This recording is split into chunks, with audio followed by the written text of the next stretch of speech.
నమస్తే, welcome to డిఆర్టీవీ news. నేను తరంగిణి. ముందుగా బులెటిన్ల హెడ్లైన్స్ చూద్దాం.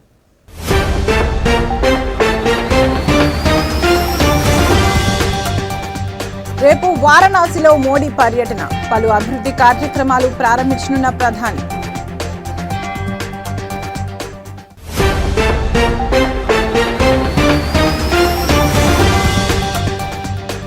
₹17,000 కోట్ల విలువైన రుణాల మోసం కేసు.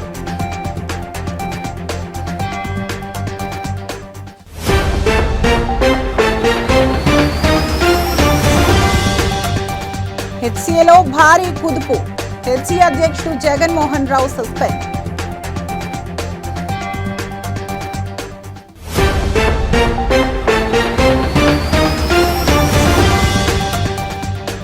ఏపీ సంచలనంగా మారిన liquor scam case.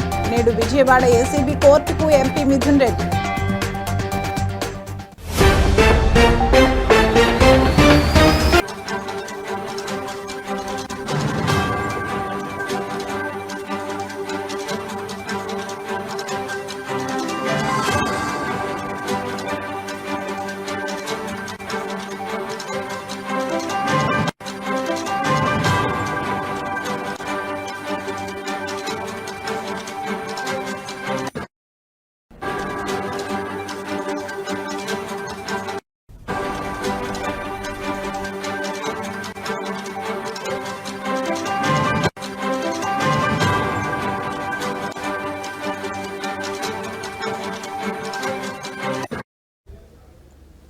Breaking news చూస్తున్నాం. ప్రధాని మోడీ రేపు వారణాసిలో పర్యటించనున్నారు. రక్షాబంధన్ కు ముందు దేశవ్యాప్తంగా రైతులకు బహుమతి అందించనున్నారు. ప్రధానమంత్రి కిసాన్ సమ్మాన్ నిధి పథకం క్రింద 20వ విడత కింద 9.7 కోట్ల మంది రైతులకు 20,500 కోట్లకు పైగా నిధులు బదిలీ చేయనున్నారు. ఉత్తరప్రదేశ్లోనే 2.3 కోట్లకు పైగా రైతులకు 4,600 కోట్లు అందించనున్నారు. ఇందులో వారణాసిలో 2.21 లక్షల మంది రైతులకు 48 కోట్లు ఇవ్వనున్నారు. ప్రతి ఏడాది అన్నదాతకు ₹6,000 చొప్పున 3 విడతల్లో ఇవ్వనున్నారు. ఇక వారణాసిలో జరగనున్న బహిరంగ సభలో మోడీ ప్రసంగించనున్నారు. 2,183.45 కోట్ల రూపాయల విలువైన 52 అభివృద్ధి ప్రాజెక్టులకు ప్రారంభోత్సవాలు, శంకుస్థాపనలు చేయనున్నారు. ప్రధాని మోడీ ఉదయం 10:30 లాల్ బహదూర్ శాస్త్రి అంతర్జాతీయ విమానాశ్రయానికి చేరుకోనున్నారు. ముఖ్యమంత్రి యోగి ఆదిత్యనాథ్, ఇతర ప్రజాప్రతినిధులు, అధికారులు స్వాగతం పలకనున్నారు.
బ్రేకింగ్ న్యూస్ చూస్తున్నాం.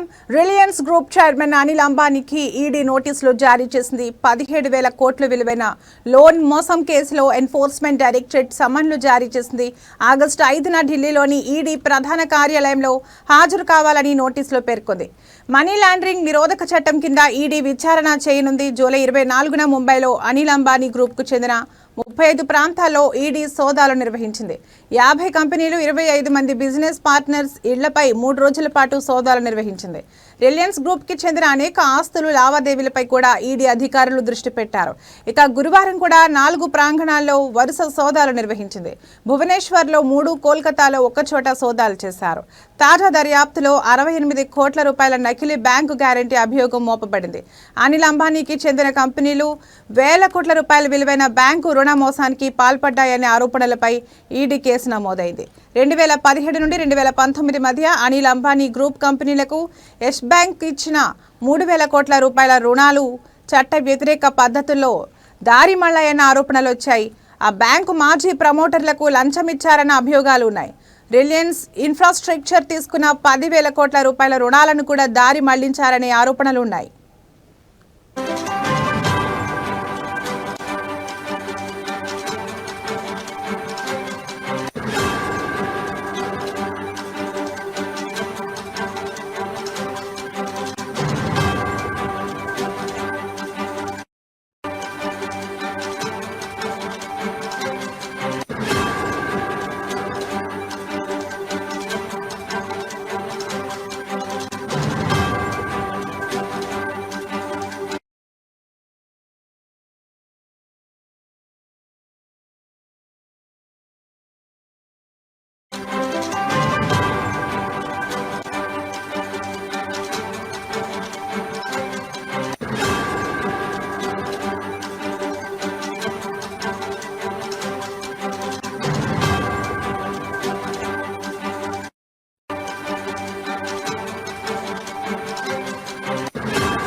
బ్రేకింగ్ న్యూస్ చూస్తున్నాం. హైదరాబాద్ క్రికెట్ అసోసియేషన్ అక్రమాల వ్యవహారంలో సిఐడి దర్యాప్తులో సంచలన విషయాలు వెలుగులు చూసిన విషయం తెలిసిందే. తాజాగా హెచ్సిఏలో భారీ కుదుపు చోటు చేసుకుంది. హెచ్సిఏ అపెక్స్ కౌన్సిల్ కీలక నిర్ణయం తీసుకుంది. హెచ్సిఏ అధ్యక్షుడు జగన్మోహన్ రావును సస్పెండ్ చేసినట్లు తెలిపింది. కార్యదర్శి దేవరాజ్ ఖజాంచి శ్రీనివాసరావు పదవి నుంచి తొలగించినట్లు పేర్కొంది. 28 జూలై 2025 జరిగిన అత్యవసర సమావేశంలో ఏకగ్రీవంగా నిర్ణయం తీసుకున్నట్లు వివరించింది.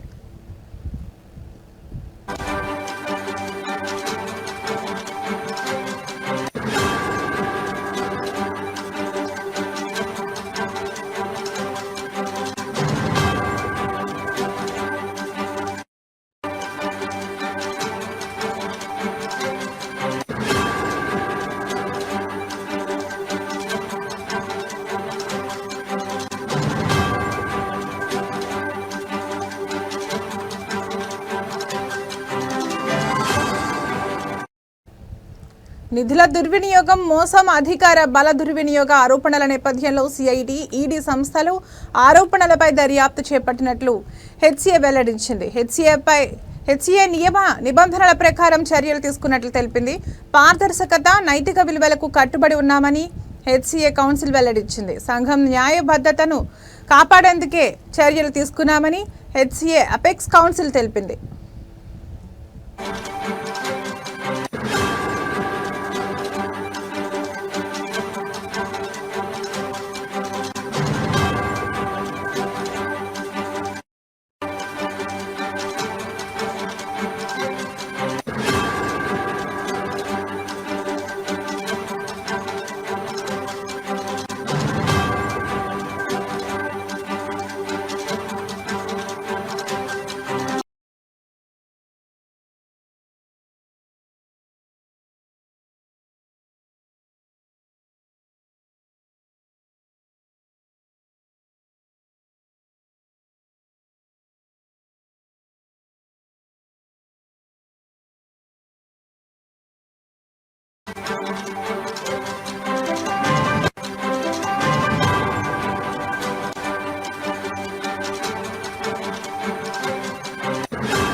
బులెటిన్లో మరో బ్రేకింగ్ న్యూస్ చూస్తున్నాం. ఆంధ్రప్రదేశ్లో సంచలనంగా మారిన ఏపీ లిక్కర్ స్కామ్ కేసులో రోజుకో కీలక పరిణామాలు చోటు చేసుకుంటున్నాయి. సిట్ అధికారులు ఓవైపు దర్యాప్తులో దూకుడు చూపిస్తున్నారు. మరోవైపు ఈరోజు ఎంపీ మిథున్ రెడ్డిని కోర్టులో హాజరుపరచనున్నారు. రాజమండ్రి సెంట్రల్ జైలు నుండి విజయవాడ ఏసీబీ కోర్టుకు బయలుదేరారు YCP MP Mithun Reddy. Rajahmundry central jail నుంచి మిథున్ రెడ్డిని రోడ్డు మార్గంలో విజయవాడ తీసుకెళ్తున్నారు పోలీసులు. ఏపీ లిక్కర్ స్కామ్ కేసులో గత నెల 20వ తేదీ నుంచి రాజమండ్రి సెంట్రల్ జైల్లో రిమాండ్లో ఉన్నారు మిథున్ రెడ్డి. అయితే ఇవాళ్టితో రిమాండ్ గడువు ముగుస్తున్న నేపథ్యంలో ఇవాళ విజయవాడలోని ఏసీబీ ప్రత్యేక న్యాయస్థానంలో హాజరుపరచనున్నారు సిట్ అధికారులు. ప్రత్యేక వాహనంలో ఎస్కార్ట్ పోలీసులు మిథున్ రెడ్డిని రాజమండ్రి సెంట్రల్ జైలు నుంచి రోడ్డు మార్గంలో విజయవాడ తీసుకువెళ్తున్నారు. రాజమండ్రి సెంట్రల్ జైలు నుండి బయలుదేరిన సమయంలో జైలు వద్ద భారీగా పోలీస్ బందోబస్తు ఏర్పాటు చేశారు.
బ్రేకింగ్ న్యూస్ చూస్తున్నాం. రాష్ట్ర వ్యాప్తంగా సంచలనం సృష్టించిన సృష్టి ఫెర్టిలిటీ సెంటర్ కేసులో కీలక పరిణామం చోటు చేసుకుంది.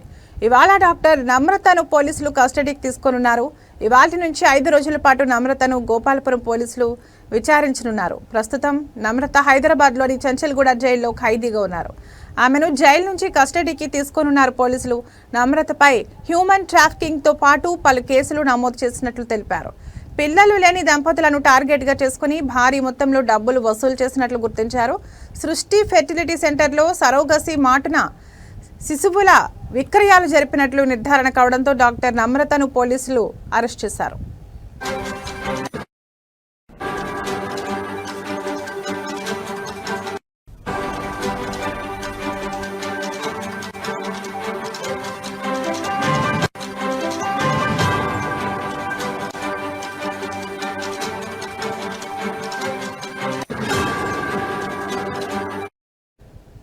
కొన్నేళ్ల క్రితం సృష్టి ఫెర్టిలిటీ సెంటర్ పేరుతో ఓ కేంద్రాన్ని ప్రారంభించిన డాక్టర్ నమ్రత పిల్లలు లేని దంపతుల లక్ష్యంగా సోషల్ మీడియా ద్వారా తన కేంద్రానికి విస్తృత ప్రచారం చేసుకున్నారు. యూట్యూబ్, ఇన్స్టాగ్రామ్, ట్విట్టర్, ఫేస్బుక్ ద్వారా రకరకాల వీడియోలు, పోస్టులు చేసేవారు.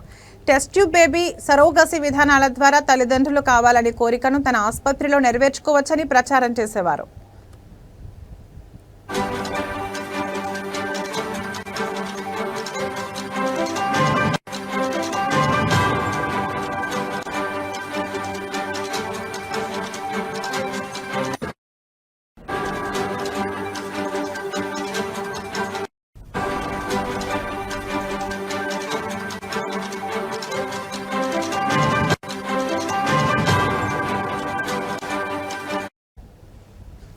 అంతేకాక తమ క్లినిక్లో ఉచిత పరీక్షలు అంటూ ఆకట్టుకునేవారు.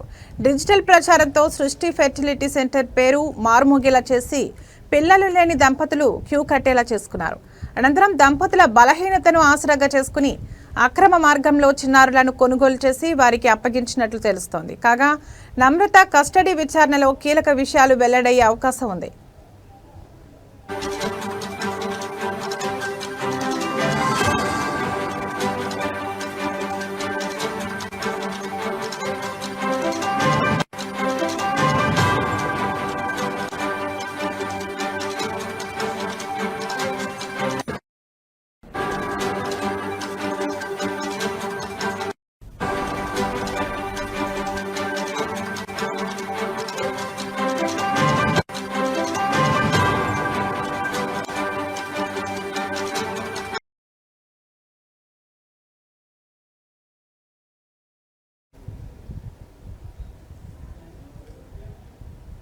టాలీవుడ్ రౌడీ బాయ్ గా తనకంటూ ప్రత్యేక స్థానాన్ని సంపాదించుకున్న విజయ్ దేవరకొండ కింగ్డమ్ మూవీతో ప్రేక్షకుల ముందుకు వచ్చాడు. డైరెక్టర్ గౌతమ్ తెన్ననూరి దర్శకత్వం వహించిన ఈ మాస్ యాక్షన్ ఎంటర్టైనర్ జూలై 31న రిలీజ్ అయి పాజిటివ్ టాక్ సొంతం చేసుకుంది. ఫస్ట్ టైం 2 విభిన్న పాత్రల్లో కనిపించిన విజయ్ ఫ్యాన్స్ లో జోష్ నింపాడు. దీంతో బాక్సాఫీస్ వద్ద కింగ్డమ్ కలెక్షన్ల జోరు కొనసాగుతోంది. విజయ్ దేవరకొండ బాక్సాఫీస్ ను కుమ్మేశాడు. మొత్తంగా ఇరు తెలుగు రాష్ట్రాల్లో కలిపి 9.92 కోట్ల రూపాయల షేర్, 18 కోట్ల గ్రాస్ వరకు కలెక్ట్ చేసినట్లు టాక్ వినిపిస్తోంది. యుఎస్ లో ఇప్పటికే $1.1 మిలియన్ కంటే ఎక్కువగానే గ్రాస్ వచ్చింది. అంటే 8 కోట్లకు పైగా ఓవర్సీస్ లో వచ్చాయి. ఈ సినిమా హిట్ అనిపించుకోవాలంటే 53.50 కోట్ల షేర్ రాబట్టాలి. పాజిటివ్ టాక్ సొంతం చేసుకున్న ఈ మూవీ వీకెండ్ రోజుల్లో వచ్చే కలెక్షన్స్ తో రీచ్ అవుతుందా లేదా అనేది తెలియాల్సి ఉంది.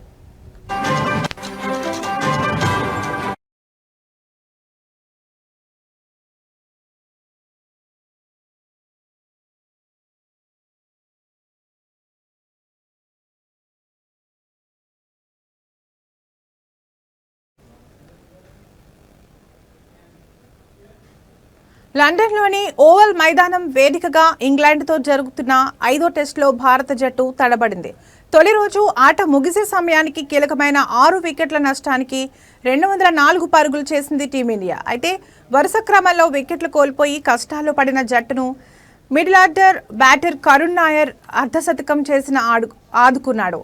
కరుణ్ 98 బంతుల్లో 52 రన్స్తో తన బ్యాటింగ్ను కొనసాగిస్తున్నాడు. ఇక అతడితో పాటు వాషింగ్టన్ సుందర్ ప్రస్తుతం క్రేజ్లో ఉన్నాడు. కాగా టీమిండియా బ్యాటర్లలో opener Yashasvi Jaiswal, KL Rahul, Ravindra Jadeja, captain Gill తీవ్రంగా నిరాశపరచగా సాయి సుదర్శన్ పర్వాలేదనిపించాడు. అయితే ఇంగ్లాండ్ బౌలర్లలో జోష్ టంగ్, అట్కిన్సన్ తలా 2 వికెట్లు తీసుకోగా క్రిస్ ఓక్స్ ఓ వికెట్ పడగొట్టాడు. అయితే టీమిండియా బ్యాటింగ్లో విఫలం కావడానికి ప్రధాన కారణం మాత్రం ఓవెన్లో కురిసిన వర్షమే అని చెప్పాలి. ఎందుకంటే వరుస విరామాల్లో వాన పడడంతో స్టేడియం పచ్చిగా ఉండటం వల్ల ఇంగ్లాండ్ బౌలర్లకు అనుకూలంగా మారింది. దీంతో వరుస సెషన్స్లో టీమిండియాపై ఒత్తిడి పెంచి వికెట్లు సాధించగలిగారు. మరోవైపు శుభ్మన్ గిల్ వరుసగా 5వ టెస్టులోనూ టాస్ ఓడిపోవడం జట్టు వ్యూహాలపై తీవ్ర ప్రభావం చూపింది.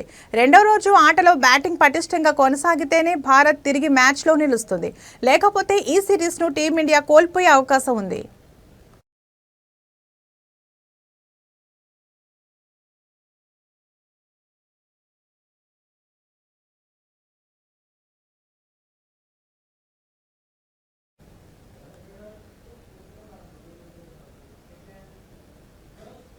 ఇవి ఇప్పటివరకు ఉన్న బులెటిన్ అప్డేట్స్.